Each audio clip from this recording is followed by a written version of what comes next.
cap and trade work? Well, pretty much all serious scientists agree that we need to reduce the amount of carbon in the atmosphere to 350 parts per million if we want to avoid climate disaster.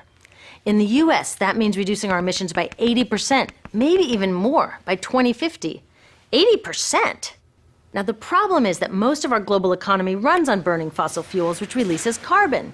The factories that make all our stuff, the ships and trucks that carry it around the world, our cars and buildings and appliances, and just about everything. So how are we going to reduce carbon 80% and not go back to living like Little House on the Prairie?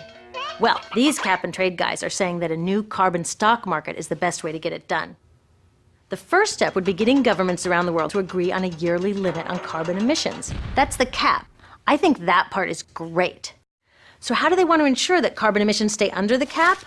Well, governments would distribute a certain amount of permits to pollute. In